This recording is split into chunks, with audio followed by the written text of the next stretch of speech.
Hey everyone, and welcome to the Sunny Go One Piece podcast. On this episode, we're going to be talking about anime episodes 110 through 112, which will be covering manga chapters 176 through 181.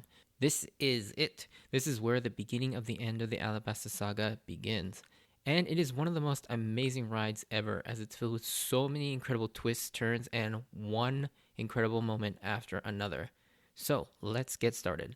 With the synopsis, the Straw Hats, after their escape from Rain Base, make their way to Arubana, but before they can make it out of town, Crocodile snatches Vivi, but Luffy sacrifices himself to save Vivi and stays behind to take on Crocodile. Luffy fights Crocodile while the others make their way to Arubana to stop the civil war from beginning. Pretty simple synopsis for these episodes, but man, so much happens. But before that, let's go over the differences. Although there really aren't any differences, these chapters are for the most part adapted very faithfully from the manga. The only real differences are some of the smaller cutaway scenes are rearranged a bit just to make the flow better from episode to episode, like when the Straw Hats are discussing amongst each other, the scene with Toto and Yuba, or Igaram's return. They're all shuffled around a bit, but nothing to the point where it makes it feel like everything's changed dramatically. Alrighty, so let's get into my thoughts. The Straw Hats make their escape with the help of Lashes and Chopper, arriving just in time with some assistance from this giant desert crab, which later on Nami will name Hasami, or pincers in English. But just before they can leave Rain Base, however, Crocodile comes out of nowhere to snatch up Vivi, dragging her back, but Luffy intercepts and sacrifices himself instead, while ordering the rest of the crew to take Vivi to Arubana. Zoro, of course, now takes over command and makes the decision to push forward. With Zoro's resolve, the rest all place their trust in Luffy and push forward.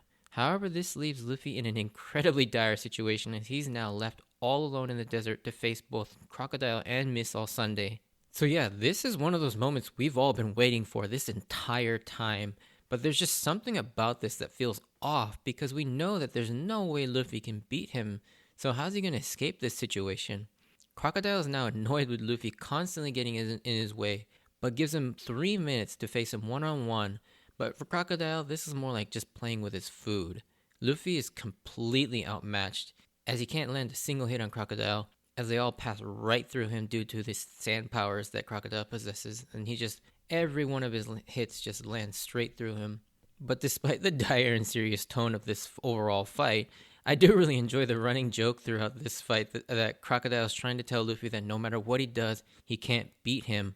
But that final time he tries to say katenai, which is can't win in Japanese, Luffy just punches him in the mouth and gets cut off and makes Crocodile say kape.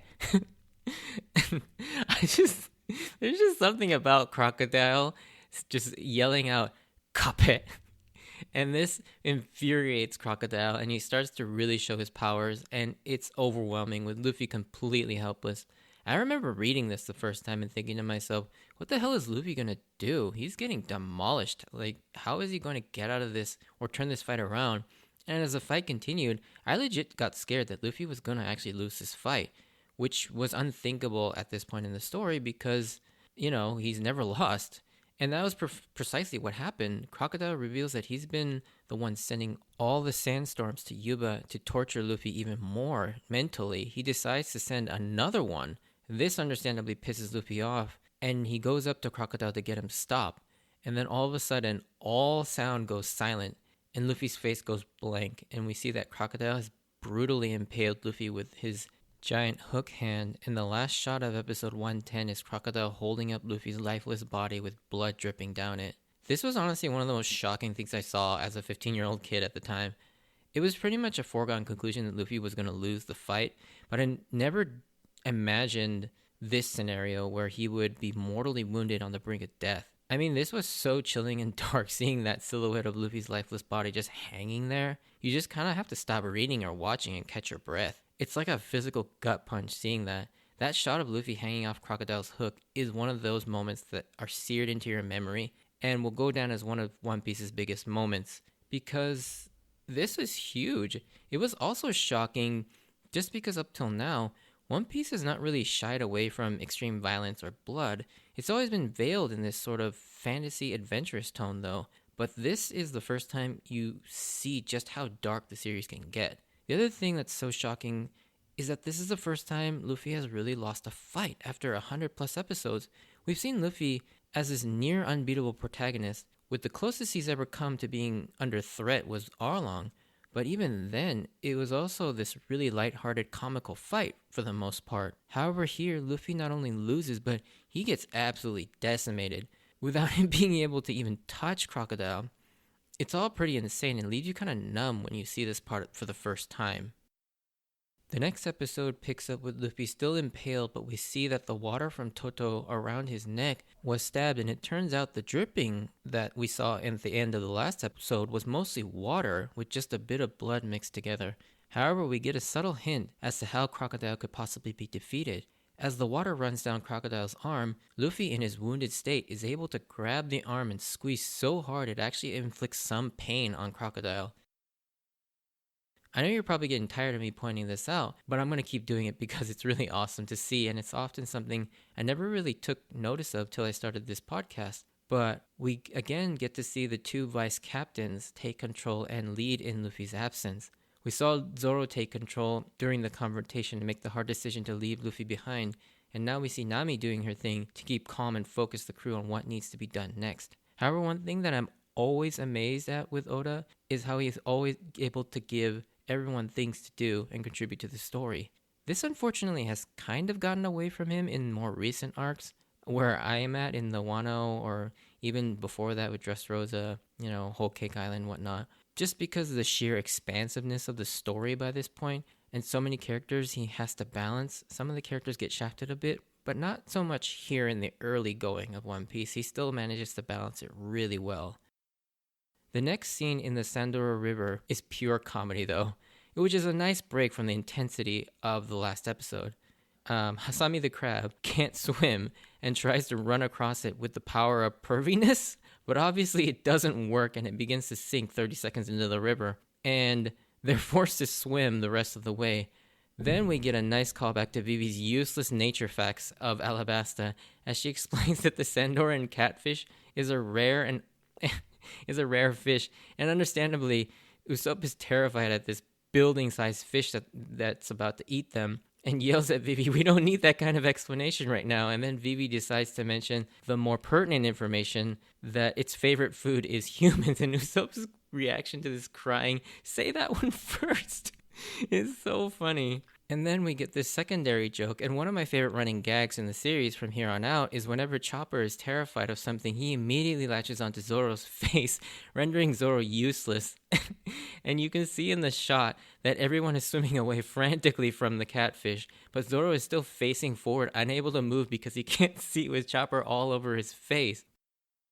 But we get another nice payoff to a setup from much earlier as Luffy's pupils, quote-unquote, the Kung Fu Dugong, come to save their senior pupils as they beat up the catfish, and then they help them across the river to the rest of the way. Once they make it to the other side of the river, we're then introduced to the awesome supersonic Karugama or Duck Squadron. My favorite aside from Karu himself is that maverick-looking cowboy one on the far left. They arrive just in time to get the Straw Hats and take them the rest of the way to Arubana. Although, I wonder how they knew they were going to be at that exact point at that exact time.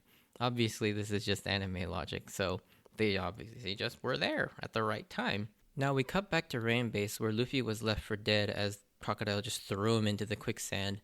But Luffy isn't dead yet, and he's actually more alive than I thought he was, like considering the wound he sustained and the amount of damage he has. But he seems to have a lot of energy still and is craving meat. But then one of the craziest and mysterious twists reveals itself here as Miss All Sunday shows up out of nowhere to save Luffy and lift him out of the sand, then proceeds to ask some very cryptic questions. She asks why those with the name of D continue to fight, and Luffy, like us, don't know what the hell she's talking about, but it's clear she knows something about the D name, but doesn't know the full picture. You start to understand why she's been following them the whole journey and sort of helping them, quote-unquote.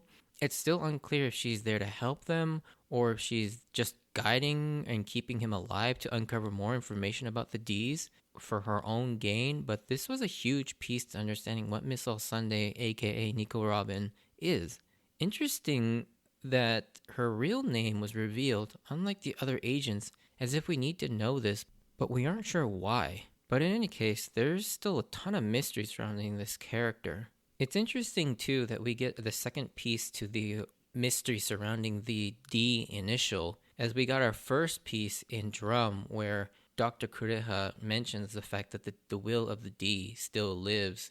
And now we get another piece of information that there is more Ds out there and that there are something unique about these people. But yeah, this is where we start to get to see the mystery of the D initial sort of expand a bit more. Of course, this mystery of the initial of D, or the will of D, becomes a big pillar in the One Piece story, and it's something that sort of permeates through the rest of the entire series up until now. And it's interesting to see how it began sort of just slowly unfolding itself here. However, that's not all. We get here that Pell is still alive and has chased Miss All Sunday out to the desert here, but instead she leaves him and tells him to help Luffy instead. That moment of Luffy emphatically yelling to Pell, "Meat!" is so absurd and hilarious. I bust out laughing every time, because that's the last thing you'd expect out of anything in that moment. And with the hat trick, with one last twist reveal at the end of this episode, we find out that Igaram is actually still alive and has now arrived in Alabasta. This I did not see coming at all when I first read through this, but it kind of makes sense given the fact that we are starting to see that Miss All Sunday may not be all bad, as she has now on a couple of occasions helped our heroes. So it's entirely conceivable that she may have blown up his boat on Whiskey Peak but spared his life. However, this will be interesting to see how Igaram will factor into the conflict, as well as his ability to stop the war, considering that we've kind of gotten this sense that he holds a lot of clout and influence over not only just the royal guard, but just among the people as well. He seems to be well liked by both the citizens and the royal army. So in episode 112, this is the start of the final battle, where all the players will meet in an epic clash. The arrival of the Straw Hats is so awesome, as they all charge in on the Karugamos in matching cloaks to split the Baroque Works agents apart, making them take them on a more manageable scale to give Vivi a chance for her to sneak into the capital. I think one of my favorite things about this whole sequence is all of them trying to do terrible impressions of Vivi, especially Usopp and Zoro's terrible attempt at speaking feminine like a girl. it's so bad, but it's so funny, especially with Zoro's incredibly deep voice. But by far the best part of this entire sequence is them revealing that none of them are actually Vivi. And I'm not entirely sure why, but I love this moment in the manga a lot more. It's done almost exactly the same way, but the manga had this huge 2-page spread split into 6 ways, showing each member's face as they all said, "Too bad, you guessed wrong." I just think it looks cooler with all 6 of them in the image at the same time, all talking at the same time. And I kind of wish they did this 6-way split screen in the anime as well. I could envision them doing this nowadays, but I guess back then the average TV was still only 20 to 30 inches, and in that 4:3 standard definition. So squishing them all into one screen could have maybe not looked as good at the time. But yeah, I loved flipping that page and seeing all 6 of them with their faces just plastered across this 2-page spread was just awesome. Anyways, with the Baroque Works agents all split up following the Straw Hats, Vivi makes it to the front lines in hopes of getting the attention of the rebel army to stop them from attacking the capital. The Baroque Works unfortunately have infiltrated both armies to interrupt her efforts and fire in the field to kick up dust and obscure anyone from seeing Vivi.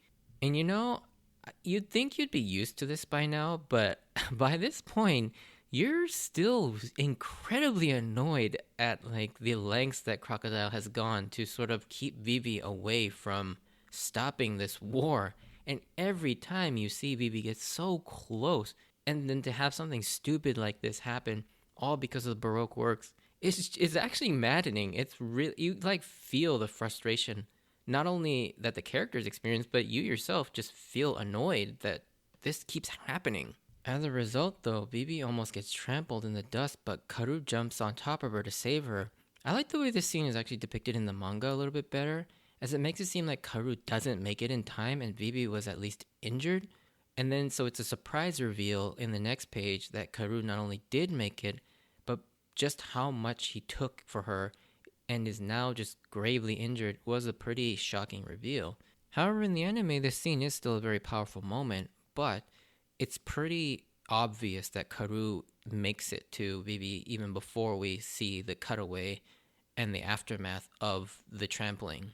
Just then, though, in a strange turn of events, Usopp appears to help, but we all know it's not really him. There's no way he and Lashes were able to defeat Mr. Two that quickly, and obviously we're all correct. Usopp and Lashes were defeated in 2 seconds, as Sanji finds out. And in a creepy reveal, it turns out Mr. Two is in disguise and has even taken Usopp's goggles. He tries to verify with Vivi that it is Usopp and then shows her the bandage, but Vivi somehow confirms the exact opposite, that it's in fact not him, because we get a quick flashback that Zoro actually came up with the idea of making a 2-layered signal with a cross mark underneath the bandage, which is the real signifier that it's the real person. This scene is pretty funny, as Sanji accuses him of being a fake Zoro because of how ingenious that plan is. But through Zoro's classic dramatic reaction to Sanji, this confirms to Luffy and Usopp that it's really him, and then in this really casual way. But yeah, we now have Vivi alone in the desert with no one around to help her, and Mr. Two, of all people, bearing down on her as she is in big trouble, and then this is where the episode ends. And yeah, each episode up until now just seems to end on a massive cliffhanger, and you just can't wait to watch more. And lucky for most of you nowadays, like, you can just binge watch it and keep watching the episodes. But man, this was a killer at the time, whether you were reading chapter by chapter or you were reading episode to episode or watching episode to episode. Yeah, in closing, these are some intense episodes, and it's only going to get even crazier as we have to split the Straw Hats into their duo pairs for their fights versus the Baroque works. And this is where all the cool stuff begins to happen, and I can't seriously wait to talk about it on the next several episodes. But anyways, as we come to a close, if you enjoyed this, send me a like or comment. If you want to join me on this journey of rewatching One Piece, consider subscribing, please. You can also check out my Instagram, and I don't know why I keep mentioning my Twitter account. I don't really update it, but they're both at Sunny Go Podcast. If you want updates of when I post new episodes or see some pictures, feel free to check that out. I do want to talk about a few spoilers, kind of in sort of a shallow nature, but yeah, if you would like to listen to that, feel free to stay tuned. If not, I'll see you on the next episode. Bye.